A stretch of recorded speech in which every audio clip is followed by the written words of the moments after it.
Good evening, everybody who is in the room. I see more and more people coming in. If you can't tell yet, this is a webinar style conversation that we're going to be having, but don't let that discourage you from participating and showing love in the chat tonight. I'm actually encourage as many people as possible to light the chat up while we are here welcoming our storytellers, especially after their stories. Share all your thoughts. I know we have a Q&A box option here, but I don't know that we have time for Q&A tonight. So don't click that, just click the chat and stay there. Good evening. I see that we're now streaming live to Facebook, which is great.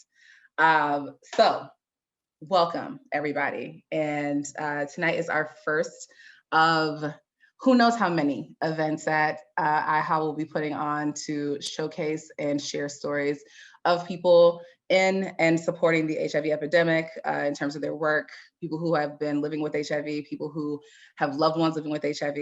Tonight is the first night that we're getting into this area. So before I do our official introduction and tell you who I am, a couple housekeeping rules. We are streaming live to Facebook right now, and if you're watching from Facebook, thank you for being here. We encourage you to hit all of those reacts, the heart, the smile, all the things.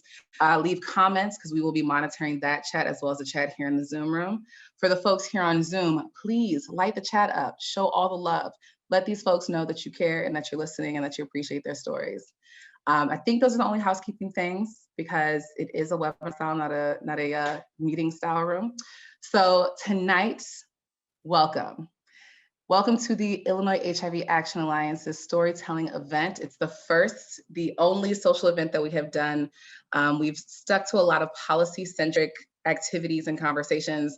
And tonight we really just wanted to show you that this epidemic isn't just about statistics. It's not just about policies and laws. It's also about the people who have been impacted by HIV. So tonight we have 4 storytellers and a performer who will be sharing stories and music to really help us be more reflective of this conversation, more considerate of the fact that there are people and not just numbers and acronyms and all these other things involved with the HIV epidemic. My name is Aisha Davis. My pronouns are she, her, and hers, and I'm the Director of Policy at AIDS Foundation Chicago. I'm also a member of the Illinois HIV Action Alliance, which is a coalition of organizations and individuals who are dedicated to not only eliminating the criminalization of people living with HIV in the state of Illinois, but also reducing and eliminating stigma associated with HIV. So tonight's event is more so about the second prong of that, right? The conversation around stigma, what does it mean? What does it look like? So tonight we're gonna hear from 4 folks telling us their stories. We're gonna be here for a little bit over an hour, so don't worry, we're not gonna hold you too long tonight. And because it is an after hours event, I've already encouraged our storytellers to grab a beverage, you know, enjoy yourself, kick your feet up. We can't see you at all, so you can do whatever you want while you're listening to these stories. But because we can't see you at all, again, I'm gonna remind you to show all the love that you can in the chat. It should be blowing up right now. I don't see that many comments, but you know, I'm just gonna wait and see how that goes. So tonight we're gonna get started with a story. We're gonna have 2 stories, our musical performance, and then 2 more stories. And I'm gonna kick us off by introducing our first storyteller. Storyteller number 1 is Shane Hendricks. Shane Hendricks studied theater at the University of Tennessee at Chattanooga. He is an actor, singer, and writer who now calls Chicago home. Recent credits include Chicago PD, Story Jam, and Outspoken, where I had a chance to listen to his story. Phenomenal. He will appear in the upcoming virtual show, Hands Up Police, from Telling Tales Theater and 16th Street Theater. Shane supports AIDS Foundation Chicago and is grateful for the opportunity to take part in this event. So without further ado, Shane Hendricks, y'all. Thank you, folks. I'd like to warn you, you may hear a train. My building is right next to the L, so woohoo for the Windy City.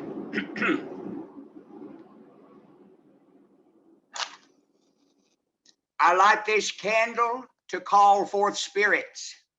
A spirit is drawn to a flame. That's what the good Reverend said as she lit another candle. Have you ever been to a seance? I was sitting at a table in a darkened room on the south side of Atlanta, a house I'd never visited before, a table full of Black women in their 30s, 40s, 50s, and beyond. At the head of the table stood the Good Reverend Irene Hornsby, a slight 60-ish woman. She was the other white person in the room. She had been a Presbyterian minister until at some point she started having conversations with dead people, so she had to leave the church. A complete stranger had given me her number, and when I called it, she said, "Is this Shane? I've been expecting your call." Or is it Sean? Oh, that still gives me chills. I was seeking spiritual enlightenment. Anything not Christian would do. Even as a naive 21-year-old, I didn't really believe that God was going to throw me into some boiling underground volcano because I suck cock. So I called the Good Reverend. She put me at ease, and she suggested a seance as my first foray into the spirit world. And when we read sacred words aloud, we call forth spirits. It does not matter who wrote these words. It does not matter for what faith. Tonight, I'll read from the Bible. After that, the spirits will call their names to me. I'll call these names out loud, and when you hear a name you recognize, answer to it. Say yes. Maggie, if any name goes unanswered, you answer to it for me. We'll not turn a spirit away. So the Good Reverend read from 1 Corinthians. She called out the names, we answered, and then I watched, fascinated, as she went around the table relating to each person messages from the spirits. Some of these messages were lofty and high-minded, but most were practical and mundane. For instance, the spirits told one woman that her money order had not been stolen, it was only lost, and all she needed to do was stop payment. "I'll do it tomorrow," she said, and everybody shushed her because you don't speak out when the Good Reverend is convening with the spirits. "Shane, here with you tonight are two spirits from your mama's side of the family. Spirit says, that gal is not your friend. You can't give her what she wants. She took your money, and she'll take more than that before she's through. My best friend Debbie had a key to my apartment, and money was missing. And then there was the matter of her unrequited love for my gay ass. Spirit says, great things are ahead for you, and you will travel far to find them. But remember, for everything there is a price, and what glitters may be no more than tinsel. You should know that at this point in my life, I was firmly convinced that I was headed for stardom. And in just a few weeks, I did travel far to seek my fortunes. You see, the best friend had been using stolen credit cards to have merchandise delivered to my apartment. So when the FBI came looking for me at work one day while I was out, thank God, I panicked and I did the only thing I could think of. I went on the lam, I hit the bricks and headed west to Hollywood, Tinseltown. Spirit says, the most terrible thing that ever happened to you is the thing that will save you. The most terrible thing that ever happened to me was a violent rape by two men when I was a boy. I had never spoken of this to anyone. How could rape save me? It was a few years later when a kind, patient, lesbian social worker explained that to me. You see, I'd fallen in love with a sweet redneck country boy who'd gone AWOL from the army because he couldn't deny his homosexuality anymore. This was back during the first pandemic of my life, the pandemic President Reagan never spoke of. Pardon me, old habits die hard. After our first year together, pneumonia struck Christopher. He was HIV positive. He had been for years. He hadn't told, I hadn't asked, and we hadn't used condoms. And remember, back then, HIV meant death. No one survived. That was the year I went to 6 funerals in one summer before I finally said no more. I didn't stop caring. It was too hard. So I met the kind, patient, lesbian social worker at the health department when I went for my first HIV test. It seemed everywhere we turned during this crisis, there was another lesbian there to help. And thank God, their community stepped up in such a big way early on when even the healthcare professionals were afraid of us. It was a hellish 2-week wait for test results back then, if you can imagine such a thing. And mine was negative. How is that even possible, I asked. And the oh so patient lesbian said, well, your questionnaire says right here, he didn't penetrate you. And that's when it clicked. That was because of the rape. On that day, I ran as hard and fast as my 11-year-old legs could manage to escape those men. And I guess in some ways I never really stopped running after that, until finally, after decades of alcohol and drug abuse, thousands of anonymous sexual partners, my legs finally did give out. I mean, literally, I couldn't get down the stairs to buy another bottle. I lost everything. I almost died. I lost my home, my job, all my possessions, my friends. The spirits were right. That rape saved me. But they left out the part about losing everything. They didn't tell me the part about flashbacks and night terrors from PTSD. Boy, that was fun. They didn't tell me the part about living for almost a year of my life in a shoddy state-run facility where I suffered further abuses. Yeah, that was fun. And they didn't tell me how excited I'd be to finally leave that shoddy institution and move into my own private room at a shoddy YMCA where I'd share a bathroom with 200 other destitute souls for 2 years more in order to get my ducks in a row. Yeah, the spirits left out all the fun parts, huh? Well, never fear. I did get my ducks in a row. I'm no longer homeless. I have this fabulous bachelor pad. I've been clean and sober for years. And my real friends didn't leave me. They were right there behind me, right there beside me, the whole way. They still are. Now when I run, it's on a windswept beach in an effort to get rid of the cottage cheese that's collecting around my thighs due to the second great pandemic of my life. The seance is nothing more than a fond, ghostly memory at this point. And if you get a chance to attend a seance, I would highly recommend it. But just remember, the spirits won't tell you everything. And think about it. Would you really want to know? I mean, what would be the fun in that? Thank you for listening. Thank you so much. Yes, thank you so much. Everyone, please, please show Shane some love in the chat. Oh, that story gets me every time. This is the second time I've heard it. It just grabs me. So thank you. Thank you so much for sharing. I also forgot to make an announcement. How could I? I apologize. Charge it to my head and not my heart. Tonight's event is also being co-sponsored by OUTspoken, LGBTQ Storytelling, and AIDS Garden Chicago. Thank you so much to our wonderful, wonderful co-sponsors. We really appreciate you. And the chat is lighting up. See, thanks, y'all. I know with all y'all in this room, we weren't going to sit here and be silent. So thank you so much to Shane for telling that story and really sharing that part of your life with us. Our next storyteller is someone that I know a little bit more personally, who I am so appreciative of in our day-to-day working lives, but I'm also here and very happy to hear this story.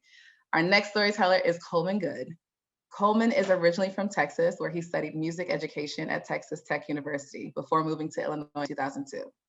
Prior to joining AIDS Foundation Chicago, Coleman was chief of staff for Illinois State Representative Greg Harris, and he brings 8 years of policy work experience and has developed a passion for helping marginalized communities, including but not limited to communities of color, LGBTQ plus folks, sex workers, and homeless youth in terms of achieving their full health equity.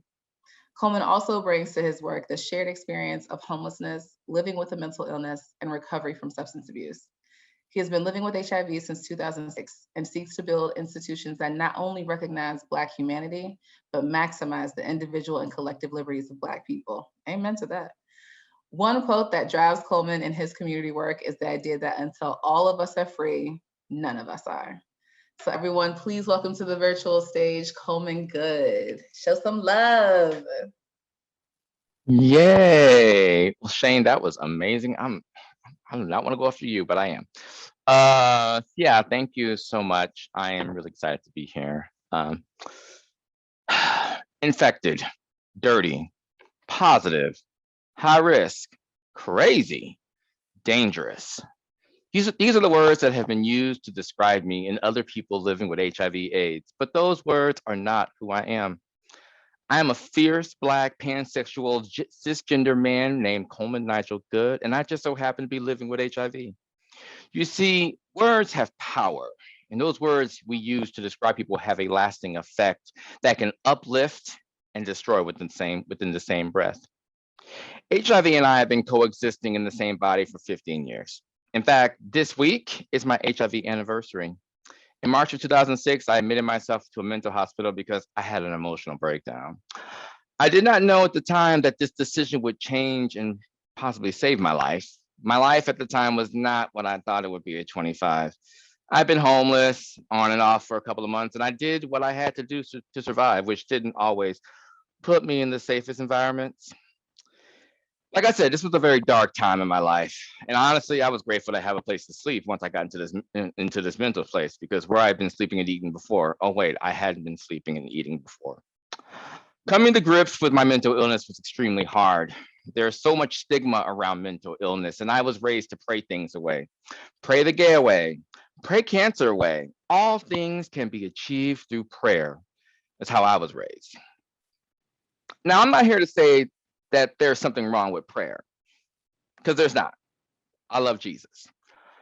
After I was admitted, though, to this hospital and all my blood work was done, a couple of days later, I was asked to meet with one of the nurses. Now, if you are of a certain age, you might understand the color of this room that I was in. It was seafoam paint, that was popular in our grade school youth, if you are of a certain age. That was the color of this room. The fluorescent light also did not help the color or mood. I sit in a large chair across from one of the nurses who worked on the unit. She was very funny, always met me with a smile, even when she was giving me shots in my butt for syphilis, but that's neither here nor there. She began reading off my chart numbers about blood pressure, cholesterol, sugar levels, but then she paused and said the words that would change my life. You have HIV. I remember staring back at her, and I might have even nodded in agreement, but what I do know for a fact is her response to my lack of a response. She said, "You don't seem to be too surprised." And like the smartass I am, I replied, "Well, if you've been doing the things I've been doing, you wouldn't be surprised either." I could tell by her face that she was not impressed with my stand-up comedy routine. Also, side note, this was not my first HIV diagnosis. You see, for 72 hours when I was 18, I had HIV. I know what you're thinking. How do you have HIV for 72 hours?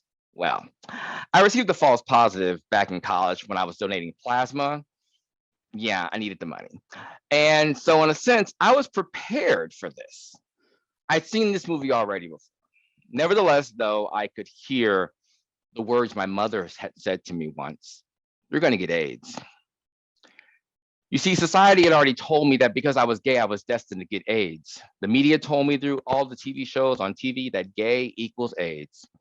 This is what I mean when I say that words have consequences. I didn't envision a life without AIDS. And I say AIDS because at the time, I did not know the difference between HIV and AIDS. You see, the Cosby Show didn't talk about HIV. 90210 didn't talk about HIV. Barbara Walters and Oprah, they didn't talk about HIV. It was AIDS. And that I was told as a gay man I would get. So as my mind came back into my body, I was told I'd be going to the core center, which I had no idea what that meant. I was 25. I had just been told for the second time that I had acquired HIV. I was stunned. I remember I left the room in somewhat of a daze, and everything around me felt like it was in slow motion. And with every step I took, the reality was setting in that I had become HIV positive. I could feel the tears coming, and a tightness in my chest was becoming too much for me to hold on. I crashed to the floor as if the weight of the world was crushing the life out of me. I was tired. And the thing that I had been running from, the destiny that I had written for myself, had caught up with me. You see, I would later be taken to the core center, and I remember the day that I remember that day and the fear I had felt as I entered this building, because again, I had no idea what the core center was. No one told me what the core center was. It just said, we're going to take you to the core center.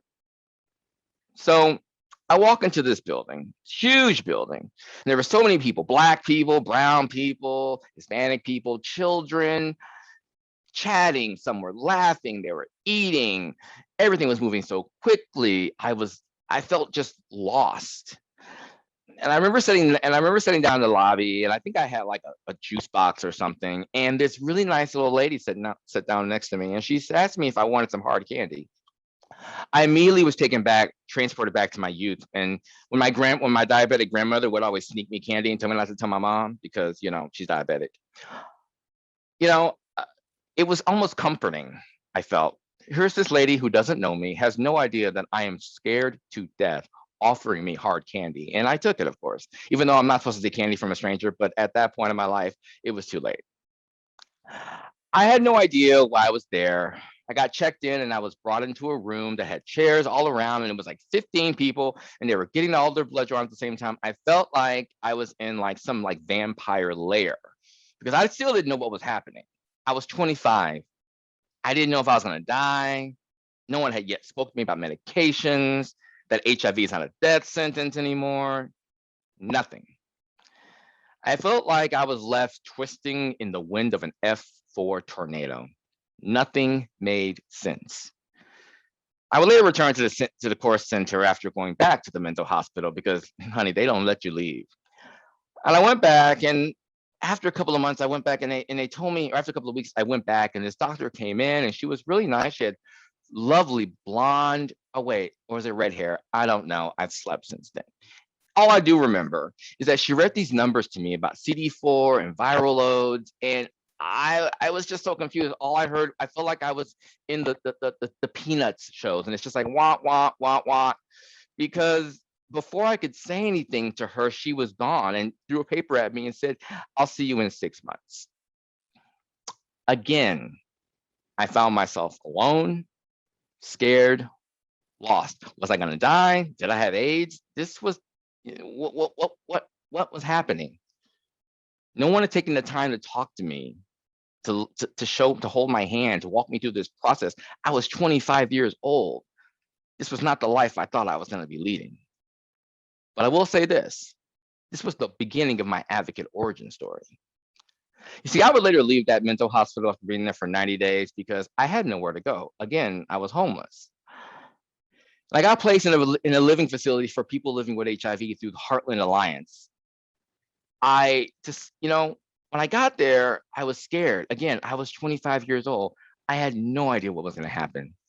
No one had still talked to me about CD4 counts, medication. Nothing had been explained to me about my life. So I seriously at this time still thought I was going to die because I was told that people who get HIV die. After many, many months of staying there and going between this place, Heartland Alliance, I decided to go into treatment because I had a substance abuse problem, which led me to my unsightly homelessness. And I actually got to go through a treatment center that was specifically for people living with HIV. It no longer exists because budget cuts. But I was very grateful for that opportunity because it was there I began to get in touch with my HIV. I got to write this letter to my HIV called Dear HIV, where I got to kind of talk to her because I like to call her Susie. Susie and I had a great conversation. And I told Susie, okay, this is how it's going to be. You're going to take care of me. I'm going to take care of you. And we're going to have a nice long life. And it was there I started learning to love myself. And I was around these beautiful Black people that loved me, that showed me that there is life after HIV. You know, over the years, I would come to know amazing services such as Vital Bridges Food Pantry, Chicago House, Bonaventure House, and even the AIDS Foundation of Chicago. And I'm not lost on the irony that I now call it my employer. Or is it destiny? I don't know. But after a while, I was able to get myself back on my feet, obviously, and I wouldn't have been able to do that without the help of these amazing HIV activists that came before me. You know, places such as ACT UP, Larry Kramer, Danny Sotomayor, Cleve Jones, and who had people write the names of loved ones who died of AIDS-related causes on signs, which actually led to the creation of the AIDS quilt, and many, many more whose blood, sweat, and tears are the reason why I am alive today. You see, activists fight for the people they love, lost, and people that they will never meet.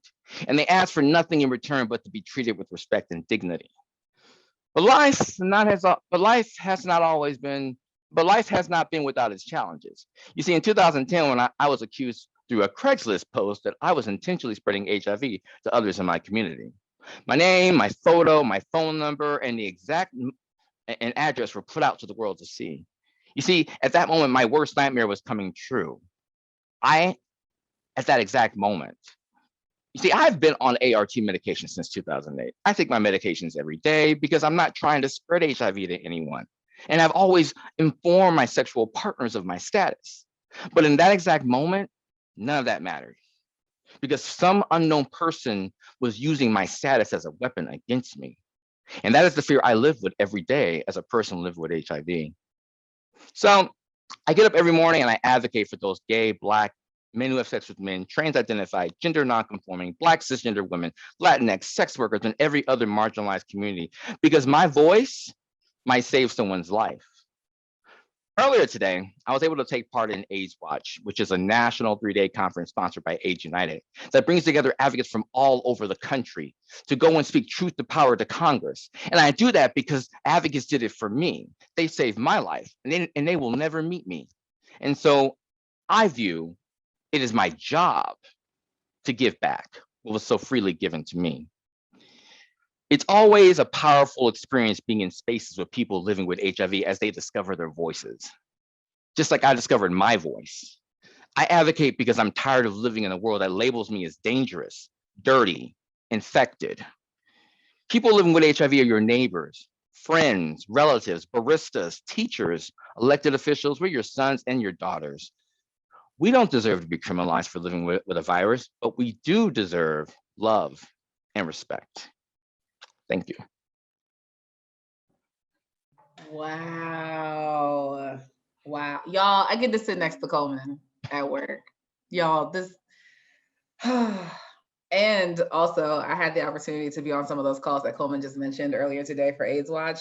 And let me tell you, the passion that you heard just now is the same passion that all those elected officials and their staffers get. So thank you, Coleman, for not only sharing your story, but also that passion and that advocacy work that I always get a chance to see you do. So I appreciate you. The chat is lighting up. Continue to show love in the chat, y'all. We have 2 more storytellers, but first we're going to take a moment to have some music, to have a performance, which I'm really excited about too, because like, who doesn't love music?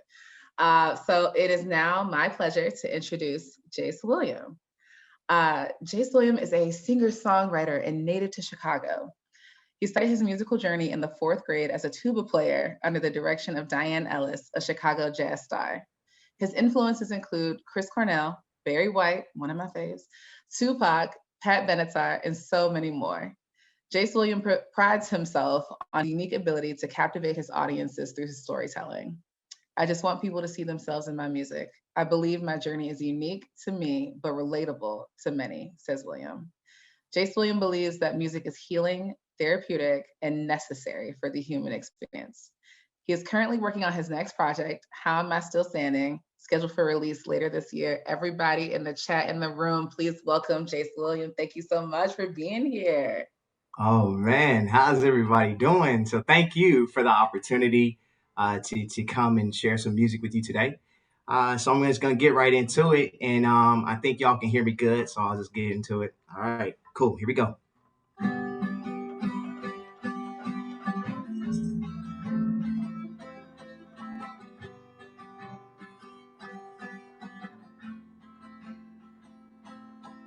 There must be a better way to escape my scenery. Don't wanna run too far and waste my energy traveling down the same old street. There must be a doorway leading to the pretty blue. Don't have to turn no key to get there. Just one little thought of you. Oh, there's a beautiful place somewhere way beyond the trees. Don't have to wish it down like it's too hard to reach. Already there in my dreams. Already there in my dreams. Oh, there must be a better fate. Don't have to listen to the sounds the world makes. I just close my eyes and drift away. Hear the music start to change. Oh, there's a beautiful place somewhere way beyond the tree. Don't have to wish it down like it's too hard to reach. Already there in my dream. Already there in my dreams. Just hold on, I'm coming home. Just hold on, I'm coming home. It's too hard to do these things alone. Just know that I'm coming home. Coming home. All right, so that was a cover, a little mashup, a little Emily King, and some Drake on the end there. Thank y'all for that. So this next one is an original song, and it's actually going to be featured on my upcoming EP. So I want y'all, this is a homage to Chicago. So I'm going to take the guitar off. And yeah, here we go. Can you hear the track? Yeah. All right, so this one right here is for the Chicago people. You may know some of the stuff I reference, but I'm a storyteller too, so I hope you enjoy this one. Yeah.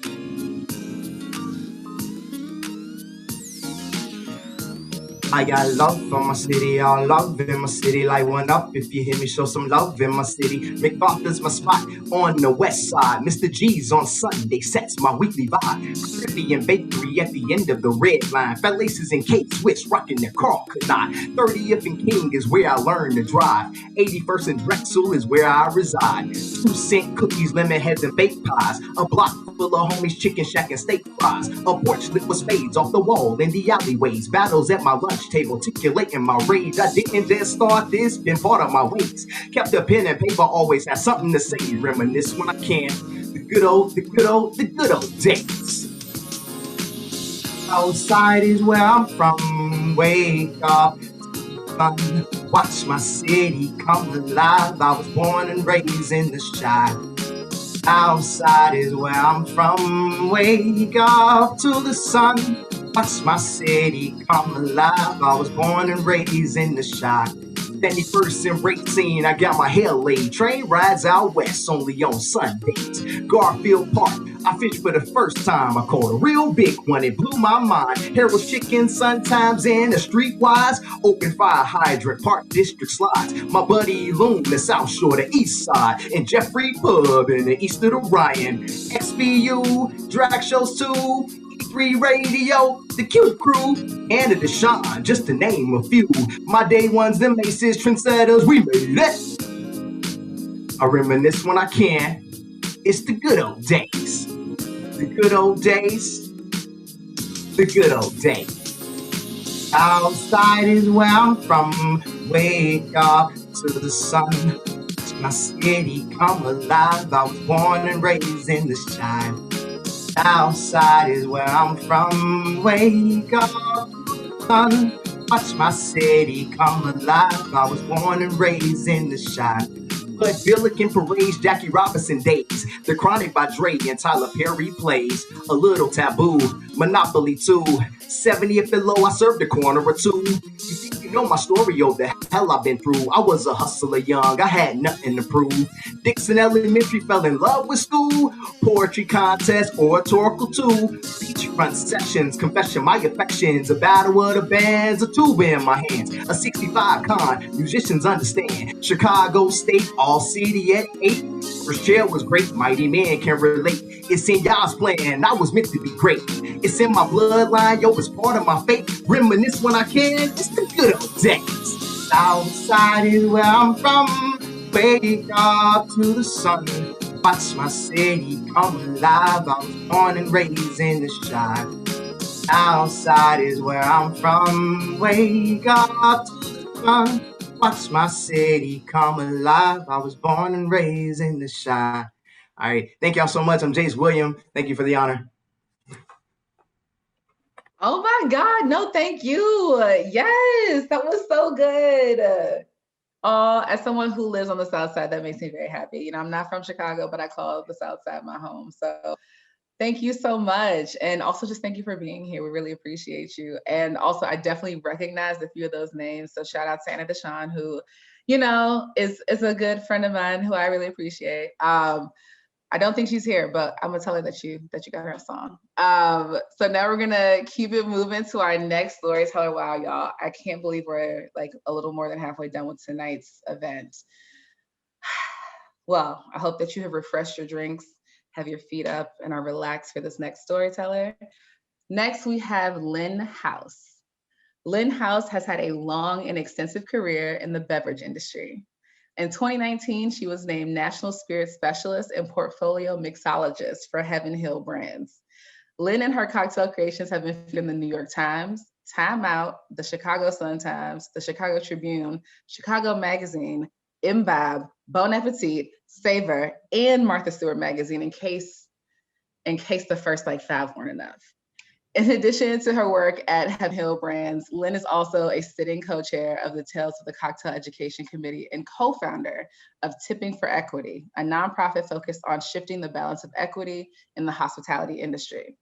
Lynn is currently a member of the Mentorship Advisory Board for Speed Rack, and this year, Imbibe Magazine named Lynn as one of the top 75 people to watch in 2021. Y'all give it up for Lynn House. Show her some love in the chat, everybody. Welcome. Thank you so much. All right, here we go. Aware individuals deserving survival. AIDS.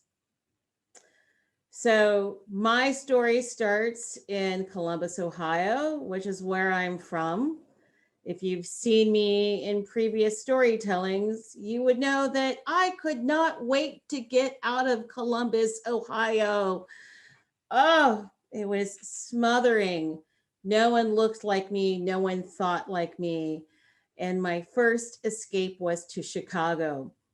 But previous to that, I went to college to Miami University and I got a degree in theater. And so my dream was to move to Chicago, star in all the upcoming shows, get my Tony Awards, Grammy Awards, Academy Awards, and such. That was the career path. After working in Chicago, doing a lot of daytime sub work, a lot of typing, working in restaurants, I was fortunate enough to audition and win a spot in HealthWorks ensemble.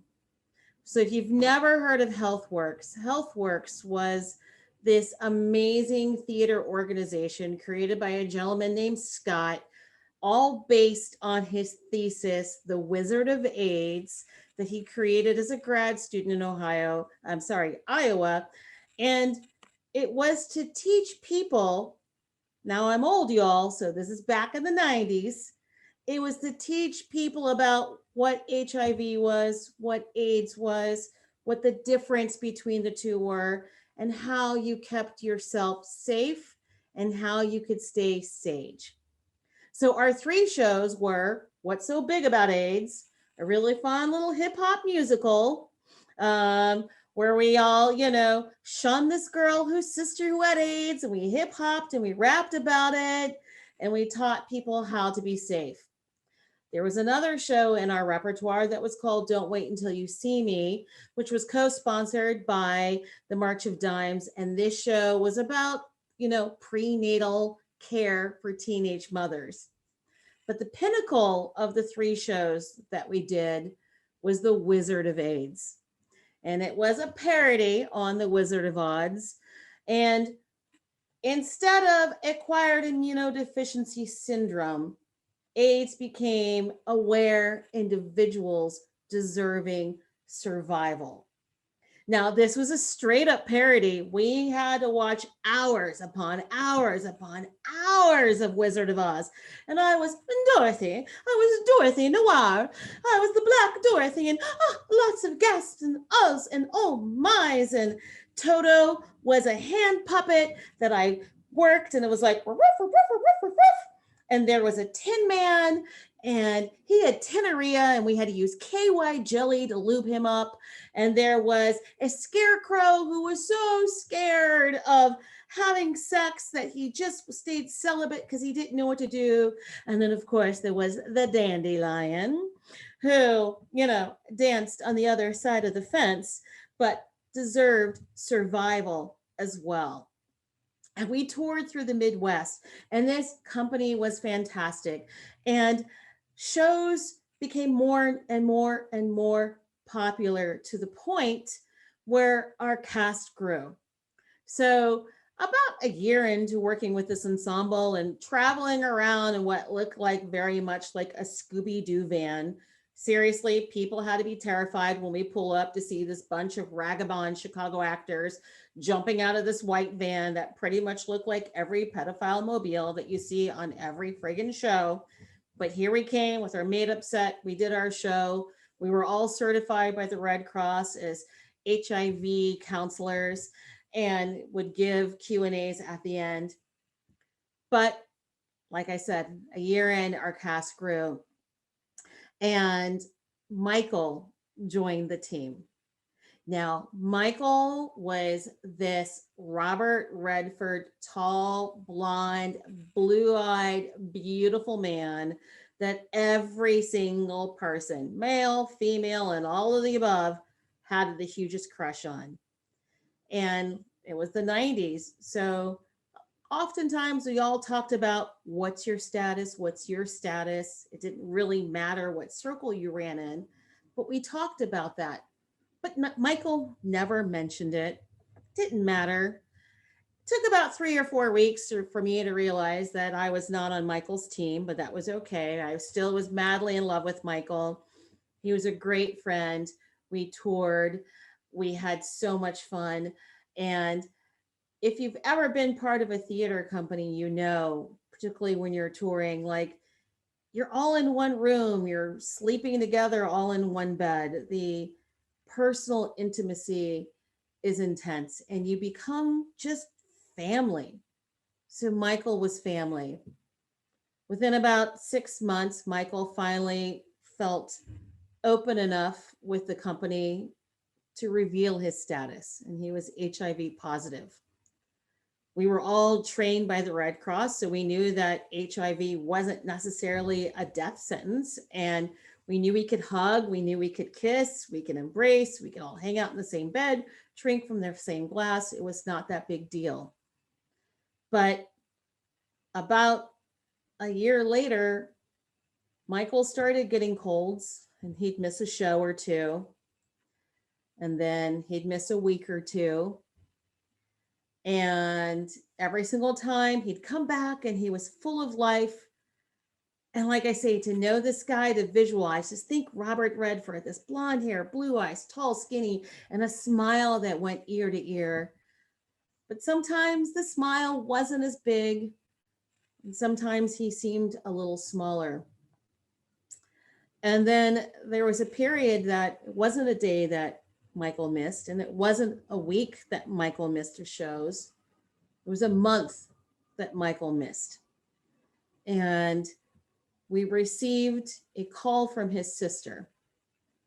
And, you know, in the 90s, it was all about your T cell counts, right? Where were your T cell counts? And his T cell counts were really low and they weren't bouncing back. And she said, Michael would love a visit from you. Now, as I mentioned, we were all so close together. And the one thing that we knew about Michael is that Michael was from downstate Illinois. And that sure as hell was a lot different than Chicago from mentality's sake. In Chicago, we all loved you. You found that community. But in downstate Illinois, much more conservative. Family wasn't supportive. Friends weren't supportive. He didn't have that. But now Michael was back home in downstate Illinois because his T cell counts wouldn't bounce back and he needed to be home. So it was the 90s and I drove a Ford Escort pony. And if anybody knows what a Ford Escort pony looks like, it's the smallest car you can possibly imagine. And I literally crammed half of our theater ensemble into my Ford Escort pony. So here we are driving 3 hours to get to downstate Illinois, lying across backs, hanging over. If a cop pulled me over, we surely would be in jail because I should only have 4 people and I had about 8 people in this car. But we were going to go see Michael. And we pulled up and it was exactly like you would expect. Mayberry, right? Like little A-frame houses, a church on every friggin' corner. As we pulled up, his mom ushered us in really quickly because surely she did not want her neighbors to see these crazy Chicago theater thespians pouring out. She didn't want people to know why Michael was home. She didn't want people to know why Michael was sick. And so we poured into the house and she was friendly, little lemonade. Dad didn't show up. He couldn't be bothered. And we went into Michael's bedroom. And I just have this image of this tall man that I had such a crush on, looking so small in his queen bed. But that smile was still as big as that smile had ever been. He was so excited to see us. We all piled on his bed. We all gave him hugs and we all gave him kisses. His feet were swollen and he couldn't have the sheets on because it hurt. So we bathed his feet and we rubbed him and we kissed him and we met his sister and we met 2 of his best friends from high school. And his sister apologized for his mother's behavior. She's like, my parents just can't accept what's going on. But I'm so happy you're here for my brother because he deserves this love. Aware individuals deserving survival. And so we hung out for the afternoon and we kissed and we sang songs and we were loud. I expect people were walking down the streets just hearing this boisterous noise coming what from most likely was a very quiet house all the rest of the time. And eventually Michael's mother came in. I guess we drew too much attention and it was time for us to go home. And so we hugged and we kissed. And it was the early 90s and I'd seen this face all too many times. I knew it was the last kiss. I knew it was the last hug, as we all did. And we drove home and we sobbed and we sang and we just threw out hope that maybe, just maybe, like from all the colds and the flus, that Michael would come back to us. Michael's sister called us in 3 weeks later and Michael had crossed over and we were all so willing to pile back into my very uncomfortable small Ford Escort pony and go down there and be part of the service. But Michael's parents would not allow it. Nobody knew why he died. Nobody knew that he was sick. Nobody knew that he had AIDS. Nobody knew that he was gay. And his parents had decided to make it a private service. His sister apologized to us because she said our visit was the happiest that she had seen her brother in weeks. So, Chicago being Chicago, we weren't going to put up with that. We all decided to throw a memorial Chicago side for Michael. And the most amazing thing happened. It grew and it grew. We had to keep changing the time and to keep changing the venue because it kept growing and growing. And Michael was a graduate of Northwestern University. And eventually the university agreed to let us use the main stage of the theater for Michael's memorial because that's how many people wanted to show up. So I sing and I sang. And I have to tell you, it was always a dream of mine to be on Northwestern's theater main stage, not quite this way. But I remember getting up there and looking out, and there were hundreds of people. Every seat was filled. There was standing room all around. And in the corner was Michael's sister and his two friends from high school who had been there. So they drove up from downstate. And we sang and bands played and there was poetry and there were readings and there was crying and there was laughter, but it was the celebration that Michael deserved. And I remember at the end going over and seeing Michael's sister and she just gave me the biggest hug and she's like, he is looking down and he is so happy. So this was the early 90s and now it's 2021. There have been so many advances. I can go on TV and see commercials for PrEP. I have friends who have been living HIV positive for decades. And I am so happy to see that. There is so much more work to be done, but man, have we come a long way in a very short time. I think of Michael and I think of other close friends. I think of Eli, I think of Fernando, I think of Keith. Too many memorials that I sang at and read at and participated at. And I wish they were here to see that not only does your chosen family love you, but so many of your bio families love you as well and accept who you are.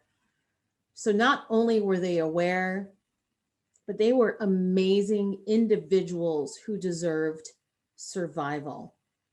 And that is what AIDS is for me today. Thank you.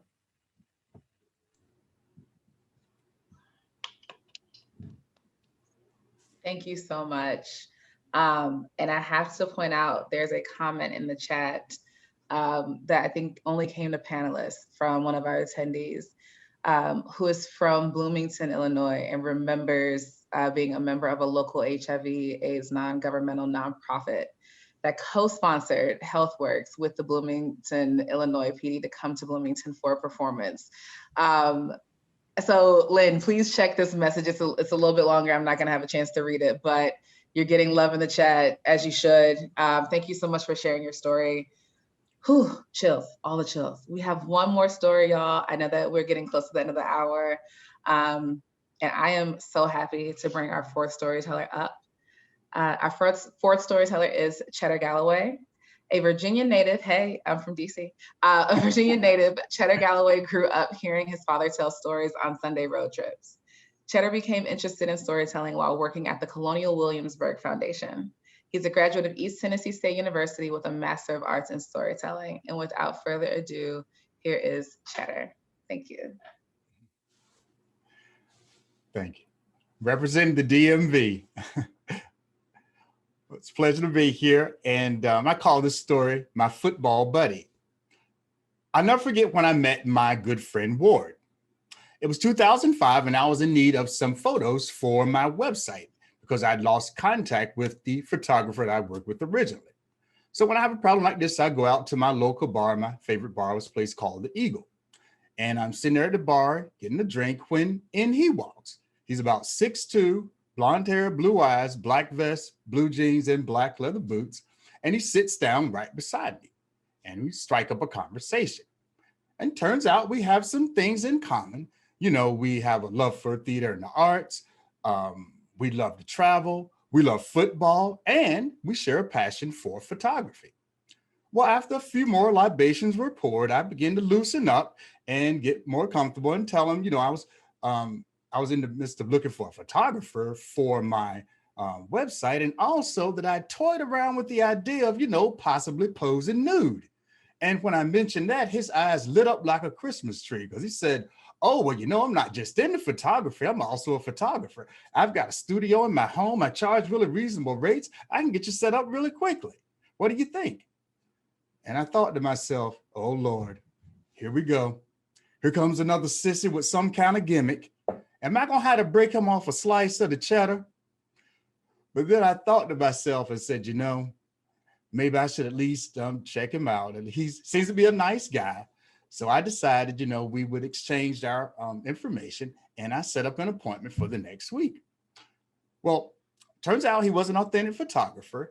And after some test shots, I was impressed with his work. And pretty much from that point forward, he became my personal paparazzi, if you will. Anytime I had an event in town or storytelling engagement, Ward was there to capture the moment. I mean, he was practically everywhere. It didn't matter if anyone showed up at the event at all, as what happened to me one weekend when a client had booked me during spring break, and I was telling to a theater about 200 empty seats. Ward was still there to capture the moment, and even when we went outside and I had to tell to flowers, he was there and took some of the best shots ever.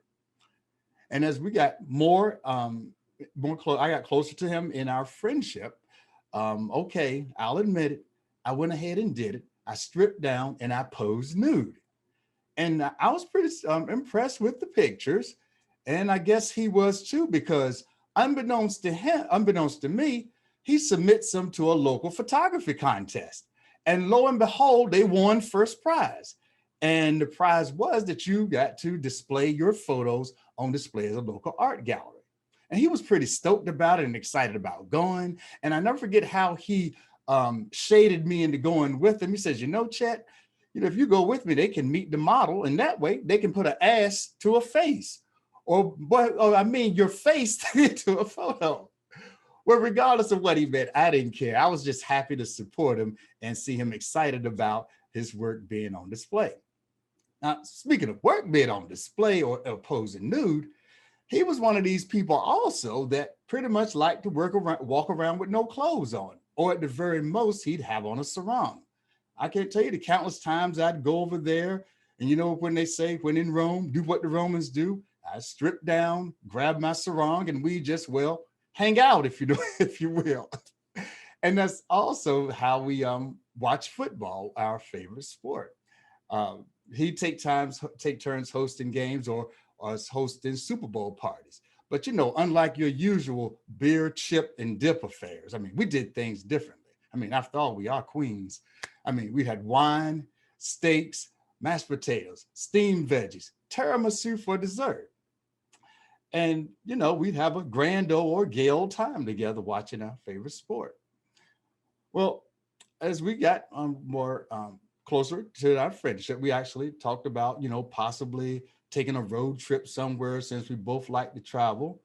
But then, as they say in football, there was a flag on the play, because I committed a personal foul of unsportsmanlike conduct when I accused him of stealing from me. And the penalty for that, if you will, was him not speaking to me for 6 months. And people always ask, well, how in the world would you think a friend like that would be stealing from you? Why would you even accuse someone of that? Well, I have to be transparent and say that when you're under the influence of certain controlled substances, you see, hear, and do some asinine things. And I was no exception to that rule. And when I did find out who the person was that had stolen from me, I felt like a total asshole and knew that I had to apologize to make things right. So I did what any person would do, or many people would do. I drafted out this long text, or to borrow another football term, I threw him the longest Hail Mary pass that I could and prayed to God that he would catch it and forgive me. And by him being a forgiving Catholic that he was, he caught it and touchdown. We were back in business, doing the things we'd always enjoyed doing it as friends. And over the next few years, we rebuilt our relationship and rebuilt our trust. Well, some time had passed and it was preseason in 2011, and we were going to get together to watch some football at our favorite gay sports bar, Wolf's, and have something to eat. Well, I got there first in the outer table and waited for him to arrive. And when he arrived and got out of his car, I immediately noticed there was a difference in him. Now, while he'd always been a tall, lean, lanky guy, this time he was particularly thin and gaunt, and his face was sunken. And although I'd always known about his HIV status, he'd been upfront about that from the beginning, I knew he was beginning to take a turn for the worse. Well, over the next few months, the rest of the football season, his condition continued to worsen, and Christmas was coming up fast. Now, his family was big on Christmas, and he really wanted to go see them. And he asked me if I would go with them. You know, we could take that road trip that we'd always talked about. And for doing that and driving him down there, because he really didn't have the strength to drive, he was going to give me one last set of photos. And even though it wasn't his best set of photos that he'd done for me, it was the best that he could do at that time. And I appreciate those photos to this day. Now, getting to South Carolina, where his family lived, was a bit of an adventure because Ward drove a stick shift. And I hadn't driven a stick shift in, 10 years. So before we could even get on the road, there we are in the parking lot of a Circle K with me doing a circle jerk with his car, trying to figure out the gears. But finally, I did get on the road and we made our way to South Carolina, Myrtle Beach, and the hotel where we were staying. Now, at the hotel, he was not doing very well at all. He couldn't keep any food down. He had to keep going to the bathroom, and his body was just yo-yoing between these two things, and he was getting increasingly irritable and cranky and was directing his frustrations out on me. And at one point, I almost was at my breaking point, and I thought to myself, if this motherfucker yell at me one more time, I'm out of here. I don't care if I have to walk back to Atlanta. I am done. But I thought about it for a minute and realized that he could have been easily done with me after what I had accused him of just a few years earlier. So I gathered myself and I went over to him and I said, "Hey man, everything's gonna be okay. We're gonna see your family. I'm here with you. We'll get there. Everything will be fine." And it was. We did make it to his family and made it through a very interesting dinner with some strange looks. But ultimately, we ate, we left, and made it back home to Atlanta. And that's where he said, "You know, Chet, I appreciate you taking me home, man. You weren't just a friend, you were truly an angel." And I thought to myself, angel? Haven't been called that. Been called a lot of things, some good, some bad, and a whole lot ugly, but never an angel. Well, about 6 months later, I was on my way home to a family event for my niece's graduation in Virginia. And I had just crossed the state line from North Carolina into Virginia when my phone went bzz, bzz. And I looked over in the passenger seat and it was his sister. And the text read something to the effect of, "Ward is no longer with us. He's gained his wings. Now he is an angel." And I pulled my car into the rest area, parked, turned off the motor, and just started reflecting. I reflected on when we first met at the Eagle, when we first watched football naked in our sarongs. But more often than anything else, I thought about his passion for photography, because he's the first person I heard say, or maybe even coin the term, that photos capture that one moment in time when you can't revisit. That one moment in time where you may didn't have a dime to your name, but you look at that photo and it makes you feel priceless. And that's the value I had for our friendship. It was absolutely priceless. And for all the photos, my friend, and the memories, I say thank you. I love you. And I still miss you very much. Thank you. Thank you so much. Y'all, let's give it up. Let's show some love for Chetter. Thank you so much for sharing your story. Whew. What a night, y'all. What an event. Can y'all believe it's only been an hour and 8 minutes? I feel very lucky to be able to host an event like this, right? Because I think a lot of times our work is very much centered on the things that feel 9 to 5. But these stories that touched on the loss, the grief, the love, the joy, the happiness, the ups and downs of emotions, the ways that we're directed to passion through things that sometimes feel overwhelming to us. These are the very human moments that I think sometimes get lost in the movement work that we do. So I'm so happy that we had these storytellers, we had this musical performance, and we were able to share space with y'all, albeit virtually, but really to create a space where we're not only hearing about experiences of people, but hearing really about the love and the work that's still going on into this movement. So I really want to thank all of our storytellers. Thank you, Shane, Coleman, Lynn, Chetter. Thank you so much, Jace, for your music. Another huge, huge thank you to Outspoken LGBTQ Storytelling and AIDS Garden Chicago for co-sponsoring tonight's event. Huge, huge shout out to Kim Hunt and Jack Rothman, who are not visible right now, but are right here in this room with us, who not only help with the planning, but the execution of tonight's event. And of course, if you want to know anything else about the Illinois HIV Action Alliance, we're going to share those links. Oh, the links are already there. I knew I was going to say it and Jack was going to do it. The links are right there in the chat if you want to stay connected to us to learn more about the work that we're doing. We'll be having more social events like this in case you want to intersperse it with our more policy-heavy talks. And we look forward to seeing you out there on the internet, in person, at the gay bars when they open back up, down in Springfield when it's time to advocate again, at some winery or bar where we'll get Lynn to make us a really fabulous drink, or at a seance with Shane if we really need to touch base with some folks who aren't with us anymore. Thank you so much, everyone, for being here. I really appreciate all the things, and have a great night. Enjoy your evenings, and we will see y'all next time. Bye, y'all.